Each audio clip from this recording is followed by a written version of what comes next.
Knock knock. Who's there? Sadhika. Sadhika who? That's right, मैं साधिका हूँ और आप सुन रहे हैं News and Views, the Quint's podcast series where we introduce you to some of the greatest minds across different fields through in-depth interviews. And our great mind today is Bhasker Tripathi, who is an award-winning climate journalist who's been reporting on these issues for the last 10 years, almost over 10 years. He has extensively reported on issues of agriculture, climate negotiations, finance, and a lot of other technical things that Bhasker will eventually tell you about. Say hi to our listeners, Bhasker. Hello, everybody, whoever is listening. And We thank hope you so people are. and thank you so much for taking interest in COP. Let's start this with a very basic question that I ask all climate journalists and myself all the time. Deep down in your heart, do you think nobody is reading or watching anything that we do because it's so boring? I mean, yeah. Yeah, but it's also important to keep reporting on these issues because eventually everything will be around these negotiations, and we all will be looking forward to all the stories that have been done by people who were doing them, but nobody were reading them. Correct. So, in case our listeners are wondering, why did I start with a knock knock joke? It is not because I have a great sense of humor. It's because I am desperate for people to be engaged in climate content. Yeah. And today we are talking about COP27. And Let me just stop you there, and I must tell you that you guys are doing brilliant job to sort of dilute all of these complex conversation in fun videos, explainers, and it's just brilliant. Yeah, we'll It edit is that exactly out because what was we needed. paid you to say this. And In 2 samosas. my podcast producer has told me that I can't take bribes and have people say nice things about my work on podcasts. No, it was just 2 samosas. It's forgiven. Okay. So we are talking, and we asked people on our Instagram to send us a bunch of questions about COP. So I want to start with a very enlightening question that one of our most amazing viewers. Let's hear it. Why is it called COP? Is it because the conference in itself is policing the climate? It's telling the climate, ये कर सकते हैं, ये नहीं कर सकते हैं. Is Yeah. this because the conference is actually acting like a thulla for what cannot be done with the climate? Is that why it's called COP? No, it's actually a nice way to describe it. But so let me start by telling you why is it called COP. So it's Conference of Parties to Convention to Paris Agreement. And parties, non-government parties का मतलब इधर क्या है? Parties का मतलब है सारे देश और नॉन गवर्नमेंट पार्टीज मतलब NGOs business Civil society. The primary motive for all these negotiators, for all the countries to be at these negotiations is to secure their energy futures. Climate change, adaptation, mitigation are just words to largely explain which country can develop how much. सारा भारी शब्द download कर देते हो यार. No, I'm so sorry. थोड़ा But सा मोटा- धीरे फोरप्ले हाँ. करिए, थोड़ा वार्म अप होने दीजिए, सीधे अडेप्टेशन आपने थ्रो कर दिया. Okay, but no, my another question that I have, why is it COP27 when we are in COP 2022? Okay, so it's actually the 27th party ever since the convention, the main convention. Party means what? The UNFCCC convention, which stands Exactly, for this is why people don't listen United to what- Nations Framework Convention on Climate Change Fun was बताओ signed. यार थोड़ा, मतलब क्या है ये सब? Fun क्या बताऊँ अब मैं? What is UNFCCC? What okay. is how? I mean, and what does UNFCCC have to do with COP? Like, why is COP? Yeah, so basically, when this convention was signed, all parties, developed world, developing world, came together to sign this convention. So they annually meet to discuss the climate negotiations and wherever they stand and take them forward, the conversations. So it's the 27th party ever since the first primary convention was signed. Correct. So that is why it's COP27. So one thing that a lot of people do not know about is that there are other terms like this too. So when Paris Agreement was signed, it's the 3rd or 4th meeting ever since the Paris Agreement was signed. So it's called CMA4. Okay, so tell me one thing. Yeah. So now we know it's happening in Egypt, in Sharm el Sheikh. How does it look like? How big is it? I mean, my favorite sort of parallel to draw is to explain this to people, and which is a line that I've been saying in all my videos all the time, is Met Gala. What Met Gala is to fashion is what COP is to climate change. So I think it's far bigger than Met Gala. I would say it's like Thanos level threat. And these people are gathering as Avengers, all of the world leaders, to deal with this threat. The Sokovia The Accords. Sokovia Accord is again smaller than what we're dealing with. Yeah, but it's much bigger. All whatever is being discussed in these conferences, in some way or the other, is going to influence all of our lives going forward, our energy choices. How come you've never been to COP? Have you? So if somebody wants to go to COP, there are a lot of hoops that you have to jump through. One of them is getting funding for these trips. Especially journalists from developing countries. We can't afford to go to COPs on Please our become own. a Q insider and support the climate coverage at the Quint. So the next year at COP28, Sadhika Tiwari can go to, where is it happening? Where's the next COP? We should know this. I should know this, yes. I should know this. We'll Let's Google find it. out. Yeah, let's We'll find Google out. it. Yeah. Let's So you find were out. telling before I Yeah. interrupted you. No, it's a nice plug though. Please fund Sadhika's travel to next COP. We should start a crowdfunding campaign where it should be called Fund Help Sadhika Attend COP28. So yeah, what has led me to not going to any COP is my poverty, I guess. But do you think that, I mean, sure, we're still people with privilege, right? Are people in general who are not able to go from developing countries, does this sort of gatekeep information access in ways? Because I have seen there are a lot of people at COP protesting at pavilions. Correct. So now the protests are going to be done by regular people who could afford to reach that place. If like a bunch of students from India have some demands and they want to, like Greta, they want to campaign for a certain type of future, they can't go to Egypt and start protesting. Does this sort of change things? I'm just going to take your point to a bigger thing that's been unfolding at these COPs. All of these hotel prices and the travel is so costly that a lot of representatives and negotiators from developing and least developed countries cannot stay there for longer time. They cannot probably stay for the entire length of the COP. And that reduces their representation in these very crucial conferences. Anybody who is on social media knows now that Coca-Cola is sponsoring COP27, is one of the major sponsors. Greta Thunberg is not attending COP and Sadhguru is at COP. I just want your brief reactions on all three. How do you feel about Coca-Cola sponsoring COP, Greta not attending COP, and Sadhguru? I mean, largely on Coca-Cola was sponsoring the COP. So it shouldn't, ideally, in an ideal world, all people who are concerned about climate should only sponsor and be there for COP. But then we'll also have to realize we live in a world where all of these conferences have to be arranged and a lot of money goes into it. So sponsors are also pressures of these organizers. So, I mean... But why not Coca-Cola? If the money has to come, it has to come from anyone. Why is it a bad thing if it's coming from Coca-Cola? Coca-Cola is one of the biggest polluters. In the world. As corporate, one of the biggest polluting corporate. If I'm not wrong, some like a considerable chunk of plastic that is discarded across the globe, a considerable chunk single-handedly comes from Coca-Cola. Coca-Cola and all of the other conglomerates also. But as I said, in an ideal world, you'd not want them to be there and not want to have their money.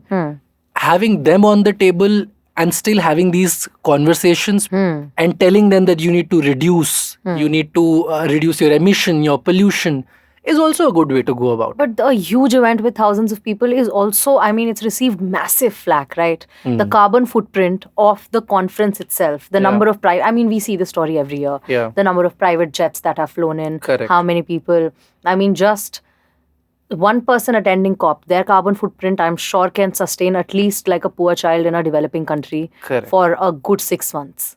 Yeah, that's one way to put it. And it's absolutely right. But people will have to meet. During COVID, we saw some of these negotiations happening Online through webinars. It all falls on the developing and least developed countries because their participation was reduced. Correct. They face a lot of problems internets are not that fast. Internet connectivity Is not there. Correct. Online can never be an alternative for people meeting in person, discussing things during the conferences, in those closed door rooms, in the galleries. Greta is not attending for similar reasons. Also, how do you feel about Greta? Give me an unfiltered 1 minute on how do you feel about Greta? I mean, yeah, her message is right. I would not her message is right, but I don't feel it's inclusive. Who do you think is funding Greta? You should do a story on this. Who is funding We Greta? should all do a story on it. We should find out. But who do you think?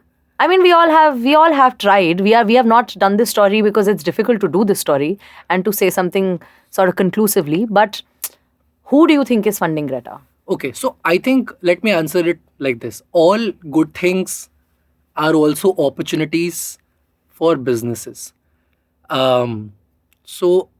More climate communication that happens in countries like India, you need to keep your antenna on. Can my country afford to shut down coal right now? Right? And why do these people, when these people are saying that you should shut down your coal power plant, what do they want? They want you to do renewables. Where will the renewable technology come from? Some of these nations who are actually funding these communication streams, which are telling developing countries to move on. So it's like a circular economy. So basically you're saying Greta is developed world funded. Largely, the narrative is... No, I mean, again, as I'm saying, she has had a brilliant influence in making the debate approachable, right? But I think the biggest criticism that I feel in my heart of how she functions is that it's not inclusive. In fact, you've done a brilliant explainer on this. Thanks, Bhasker, for plugging my stories and my work. I promise, we have not paid him. Those samosas are paying off, guys. I am telling you all, it's these samosas. They were brilliant, by the way. They're very good. Anyway, yeah, so if you could tell me what is going to be the biggest agenda, and I mean agenda as in, is there a theme? A lot of our questions on Instagram were also along the lines of, is there a theme for this COP? Correct. Because days have themes, right? Correct. Even like COP day 1, day 2, day 3, day 3 is Finance Day. Today I think is what? Energy Day. Yeah. So this year's theme was implementation. Egypt, as the presidency, wanted to push implementation of Paris Agreement.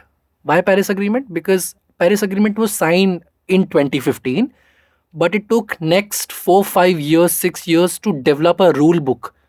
We've reached a level where your rules are finalized. You know what to do. Now, how to do with that and how quickly to do that is the theme of this conference. Okay. It's simply called implementation.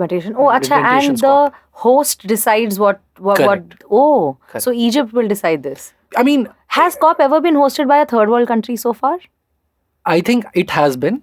And you need to again do a quick Google search. It'll be cheaper. Guys, we clearly don't know what we're talking about. No, we do. So, but for developing countries and for our viewers, what is the biggest theme this COP? What is the biggest agenda?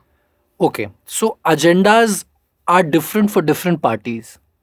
For developing countries, agenda is to ask for more climate finance, clarity on it, finalize a definition of what climate finance is. Nailing down the exact wording of the definition is about accountability. Also, Google tells me COP8 was held in New Delhi. Nice. And Indonesia. I actually did not know that. Yeah, I should have. I probably have. How old was I? Same. COP8 was, we're not doing the math. Yeah. That is not the information you'll be getting at the end of the podcast. Okay, so climate finance is essentially all the money that is required to deal with the changing climate. It comes in 3 categories: adaptation, mitigation and loss and damage. Adaptation मतलब जो भी अभी हो रहा है उससे adapt कैसे करना. अभी floods आ रहे हैं, so how to plan our cities, for instance, better to be able to minimize the damage that will be caused because of these floods. That's called adaptation. उसके लिए पैसा चाहिए. Mitigation मतलब जो already चीजें हो रही हैं उसका damage कम कैसे करना है. And loss and damage मतलब जो already damage हो चुका है उसका reparations of sort वो कौन देगा. तो climate finance चाहिए डेवलपिंग कंट्रीज को डेवलप्ड कंट्रीज से. तो एक अफ्रीकन कंट्रीज बोल रहे हैं फॉर एग्जांपल अमेरिका से कि हमको पैसा दो. This is the whole conversation. और अमेरिका बोल रहा है कि हम दे देंगे पर नहीं देंगे पर झूठ भी बोल रहा है. So what is all of that? Also, if was this last COP on when John Kerry said no, that was the COP before that. Which COP was this? That was the night before the Paris Agreement was signed. Correct. Bhasker, if you could tell us the most interesting story that I have heard anyone tell me ever about COP, the night before the Paris Agreement. Can you take the mic and give us this small story? Okay. So basically, no, give me a dramatic telling, the full retelling the of cold the night. Parisian night. Correct. No, this was my editor's work, so I shouldn't take the credit for it. But actually what happened was... Bhasker, pehle to mahal, I am not letting you... You will have to start the story again. I am not letting you finish the story till you do the mahal setting. रात के कितने बजे थे? माहौल, बारिश कितनी हो रही थी? So basically it's like again, cold. It started as अंधेरी रात. Cold Parisian night, middle of the night, almost like around... Midnight. Post midnight. Everybody was really getting together and tensions were running high because next day you're going to probably sign one of the biggest accords known in climate negotiations history, which is Paris Agreement. And US just decided to start threatening everybody. एक रात पहले. Typical America behavior. If you're going to just like really get on our case about climate finance, we're just going to walk out of Paris Agreement and Earth has a problem. Do whatever you can do on your own. We won't be a part of it. So that's how John Kerry sort of decided to strong arm everyone else countries. In the... Yeah.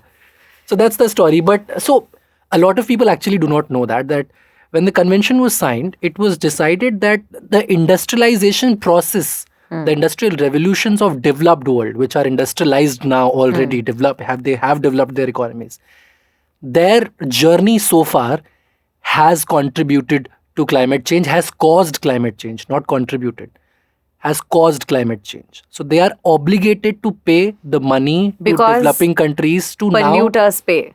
Polluters on the polluters pay principle. Oh, this reminds me of a very, very interesting thing. Yeah. AOSIS, which is AOSIS का full form क्या है? Association of Small Island States. Yeah. Correct, yeah. These people, because आज तक तो ऐसा हुआ है that India specifically, India, China, all developing countries have said industrial revolution आपने किया, गलती आपकी है, climate change आपकी वजह से हो रहा है, अब आप पैसा देंगे क्योंकि आप historical polluters हैं. Correct. Same principle किसी और ने हम पे apply किया couple of days ago, and these countries said India and China are the biggest polluters in the world. Correct. तो अब आप हमें पैसा दीजिए क्योंकि polluter pays.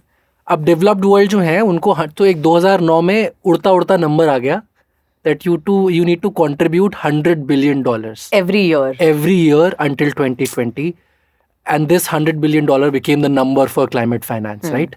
But it did not come from any analysis. It did not come from needs. हवा में बोल दिया बस. हवा में बस कि 100 billion करेंगे, वो भी नहीं कर पाए. Now the thing is that in the discussions that are happening right now at COP, all of these rich nations are now trying to push to expand the donor base. They're saying, you know what? अब वो जो हमको करना था शायद हम नहीं कर पाए, लेकिन अब क्लाइमेट फाइनेंस एक तो प्राइवेट सोर्सेस से आएगा, हम गवर्नमेंट पैसा नहीं दे सकते. Climate finance was supposed to be government money and concessional grants. मैं थोड़ा सिंप्लीफाई कर देती हूँ. बेसिकली क्लाइमेट फाइनेंस का मतलब था कि give us money to deal with climate change. So they said we will give you money in the form of loans at high interest rates, at running market rates of interest. और फिर जब countries ने पैसा लिया तो now they are in debt because ये वापस भी करना है. मतलब कंट्रीज की तो पैसा लेने की मजबूरी थी. करेक्ट. जो उन्होंने available what they made available was only market interest rate loans, which they call climate finance. By definition, which developing countries are pushing, वो climate finance नहीं है. ये लोग कितना मतलब कभी-कभी these people are negotiating like Ekta Kapoor things. Let me just complete the one thing that I was trying to say. तो अभी ये लोग क्या कर रहे हैं? All the developed world, they are trying to say that all the big polluters now also need to become the donors. They will also give climate finance. So India, China should also give climate finance. Now the point is that if you look at the emissions so far, historical emissions and current emissions together, India's contribution is not as close to what the developed world not has even done. Like it's an iota of what America would have to pay. Correct. So but I'm saying principally, since we are all about how climate justice is relevant. India का total climate finance का contribution 1% होना चाहिए. We should pay.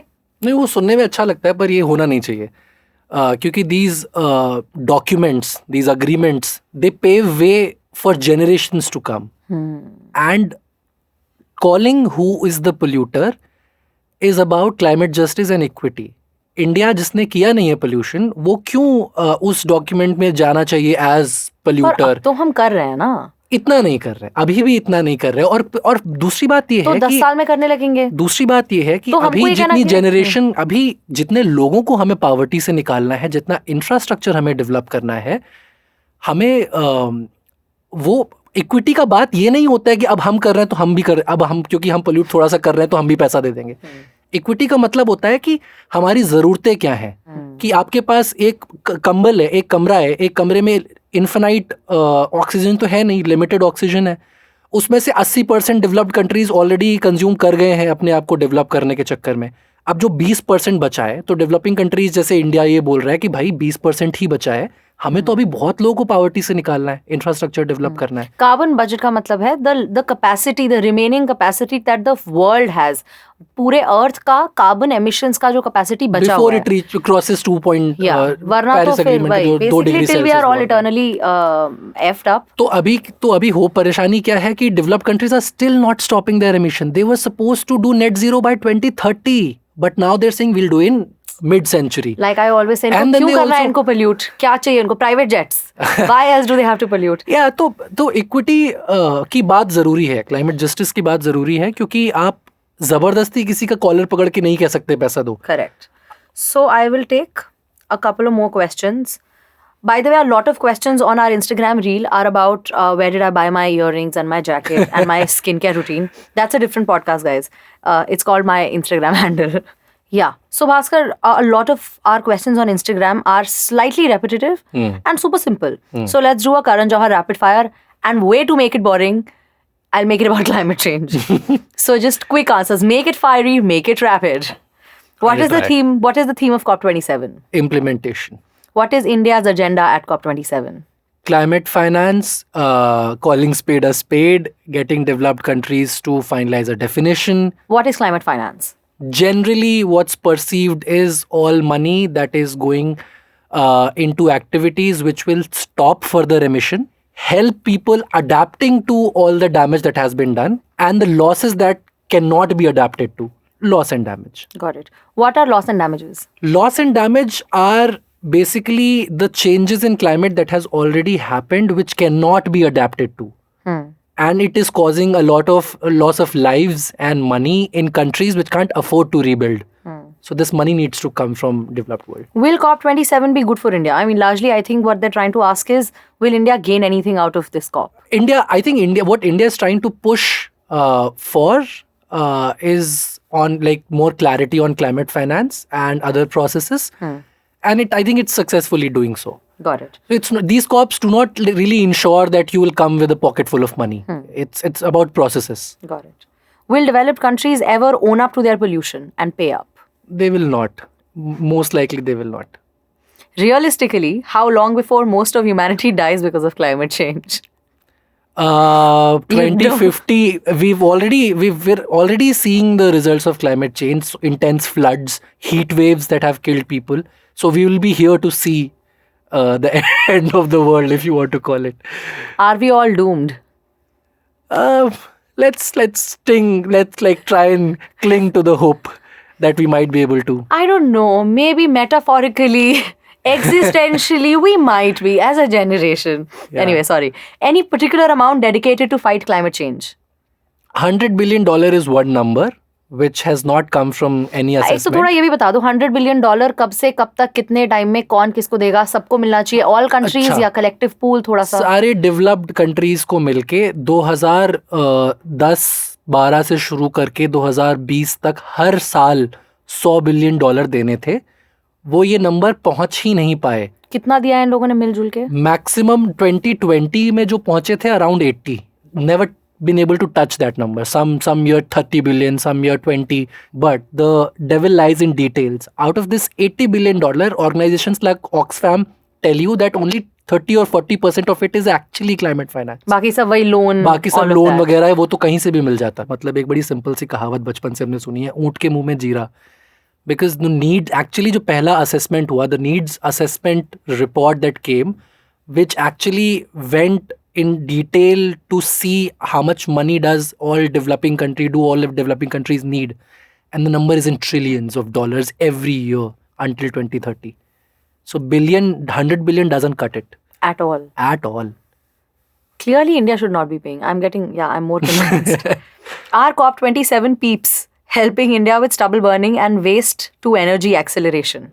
These COPs don't necessarily discuss hyperlocal issues. But once you now cut your that emissions, we've mentioned it, I really want to tell people stubble burning is a easy to blame sort of source of pollution. There's a weather, a lot of other things have got to do a lot more with winter pollution and not just stubble burning. A lot of complex things work, like because it's winter, so your mixing layer height, again, like a scientific term for the environment. Correct. By air density, bhari hawa niche density is more, Correct. So all of these things also contribute, but Delhi's own pollution is most days the largest source of smog. Correct. Farmers do contribute, but it's not as big as Delhi's own pollution. Correct. And so air pollution we only talk about during winters. It's a year-long phenomena. Correct. On an average, through the year, your air that you're breathing in Delhi is beyond 100. Okay, so last thing that I want to discuss with you is agriculture, because India is largely an agrarian economy. And the most vulnerable occupation, if I can say so, across the globe to climate change is agriculture. There is nothing impacted more than agriculture and farmers, farm families. And when India as a country is just a composite of this, and India, like we know, is the 5th most vulnerable country in the world to climate change, is agriculture specifically a point of discussion at COP at any point? It does. So there is a separate stream of discussion which is looking at agriculture. But this discussion also actually has some bit of politics in it. There's some experts, really good experts that I've spoken to, say that it's also a way for developed world to, again, divert the entire attention from carbon emissions, CO2 pollution. Because historically, CO2 has been done by developed countries. This is extremely, extremely important to discuss. Last year, our Prime Minister at COP26 discussed Panchamrit, the big 5 climate goals for India. Correct. This year, it's Mission Life. Mission Life is talking about cute little things like, this is what we will do. So mostly, we as a developing country also are consuming a lot. So life does not mean that you need to stop installing air conditions. It means that you need to put it at 25 degrees Celsius. So you can save power. Before Paris Agreement had happened, an American president said that American lifestyle is not up for negotiation. Ooh. So by that, we're not going to reduce our lifestyle. We'll consume as much energy, per capita energy we're consuming, right? Correct. Private jet chahiye to chahiye. When India says that we want to promote like environment-friendly lifestyle, it simply, I feel, is also a message to the developed world. You're saying that we should cut our things. We're anyway living a sustainable lifestyle. You should too. But do you think it's fair for someone who has spent generations, who was a child, first generation air conditioner affording rich person, somebody who can finally afford an AC in their house? Correct. You telling them कि यार मत कर अभी, क्योंकि ना हम सब ने, जब हमारे पास पैसा था तो हम सब ने बहुत कर लिया, अभी तू मत AC चला. No, it's unfair. It's exactly what developed world has been doing. Because aspiration needs carbon emissions. Correct. कि हमने कर लिया है डेवलप, अब तुम क्यों डेवलप कर रहे हो? मतलब तुम मत करो, तुमने अभी नहीं किया है तो अभी तुम यहीं पे रुक जाओ, वरना पोल्यूशन हो जाएगा, क्लाइमेट चेंज हो जाएगा. But India is making sure that they are not locking themselves in carbon intensive infrastructure anymore. There are so many initiatives launched by India which say that all the new infrastructure that we build will be climate conscious, right? Coal, you cannot stop using coal at all. You would still need coal to balance the grids. Battery technology is evolving. The rates are going down, but still a long journey to go. Correct. What are these millions of people who dependent for their daily income on coal are going to do if you're just going to shut down all your coal mines one day? And I believe it's a two-pronged conversation. One is when we talk about India with reference to the 200 countries that are at COP27 right now. And when we talk about the country and what we're doing within our national borders. In fact, one expert was telling me yesterday only, I was speaking to him, he told me that I have seen that journalists in developing countries criticize their own government when they're home a lot more than these developed world journalists who, in fact, also follow their government's line even while reporting on COPs. We're doing a decent job. I'd like to believe so. Yeah, I'd like to tell you, Bhasker, in case nobody's telling you. We're doing a decent job. Very few people are reading us. Very few people are telling this to us. Please read our stories. Please follow the Climate Change Dictionary and Bhasker Tripathi's work. So I think this was a very, very fun conversation. At least I had fun. No, it was a brilliant conversation. Thank you for those 2 samosas. That bribe really helped you all through the conversation. But for real, I think this is just, we barely even began to scratch the surface. Correct. We are a certain age group, right? Correct. Certain things matter to us, not just because we are people with a conscience, but a lot of your real life decisions are based on how the climate is moving now. Yeah. So let us know if you're interested in more such fun conversations on climate. We're trying to make it more fun. So if it is not fun, please go and come back at us and tell us, "Arey bhai, fun bola tha, fir adaptation kar rahe the, finance kya hota hai?" We're trying. But if you want to listen to a lot more of these conversations, please let us know. We'll talk a lot more about climate change. But this was a very, very fun conversation. Thank you, Bhasker, for joining us. Thank you so much for inviting. It was actually a very fun conversation, and I feel that we need to simplify these and make them a little fun so that it's more consumable. Correct. More easy to understand. People don't have to go through all these UNFCCC documents to understand what climate change is. We get paid for that. And that was this episode of News and Views with Bhasker Tripathi. Follow us on Instagram at The Quint and tell us what you want us to talk about next week.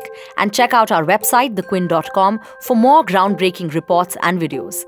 This was Sadhika Tiwari, and I'll see you in the next one. Also, our new podcast series, Siyasat, from our colleagues at The Quint Hindi is up. To check it out, go to Quint Hindi's YouTube channel or wherever you get your podcasts. Until next time, bye-bye. News and Views is a Quint original podcast, executive produced by Shelly Walia and Ritu Kapoor. This episode was hosted by Sadhika Tiwari, produced by Prateek Lidhu, and edited by Anjali Palod. It uses the theme music from BMG Production Music, and a special thanks to our guest Bhasker Tripathi. You were listening to the Quint's podcast.